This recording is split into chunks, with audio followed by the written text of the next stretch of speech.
My name is Jeremy, and I'm a family doctor, and I work with the State Department as a regional medical officer for 3 years now.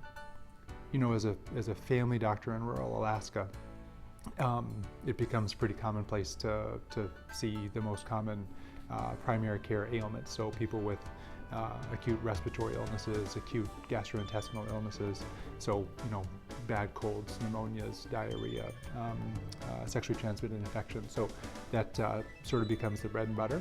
And to a certain extent, that's the same patient that you see in the Foreign Service as well. These are regular people who come down with the most common illnesses.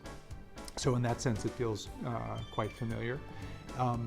An interesting part of the Foreign Service is that we're also preparing for emergencies. And so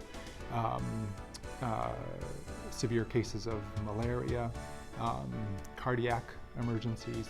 And so these are the things that you also prepare for in rural Alaska. So after working in emergency rooms and inpatient settings in some of these austere environments, seeing patients from time to time in the Foreign Service also seems, it's right in a family doctor's wheelhouse as far as managing those problems. I would say professionally it was in Mali. We didn't face what our neighbors faced as far as the numbers of Ebola cases, but we did face some very stressful situations, including the fact that the country did, we had a total of, I believe, 9 deaths from Ebola during my time there, 9 cases of Ebola during my time there. But the main private hospital that we used as our partners, the Pasteur Clinic, was directly hit by Ebola. I sort of led the charge to support the Pasteur Clinic to, first of all, improve their infection control resources. Obviously, sanitize the hospital after the event, and then to sort of support the medical staff and nursing staff to recover from this process emotionally. Afterwards, they came back to me and said, Jeremy, you're the only one, the U.S. is the only one who stood with us through this crisis, and we'll never forget. And so that's led to sort of lasting friendships with some of the doctors and nurses there. So that was very rewarding. Being a regional medical officer, I have the chance of, using this very specialized skill of being a family doctor while living overseas.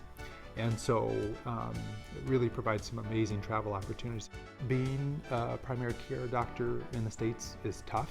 There's a lot of pressures in the sense of administrative pressures, seeing a certain amount of patients every day, seeing people with certain insurances but not without insurance. And so there's a lot of financial pressures in the States. I have to admit, I don't miss that in the least. So our patients have easy access to us, and the financial pressures really aren't there. So from an administrative standpoint, it's a very low stress environment to practice in. The travel opportunities are out of this world. And so I think when you combine a low stress, interesting job with the ability to see as many cultures as we do, it seems like a great opportunity. I'm really happy I ended up here.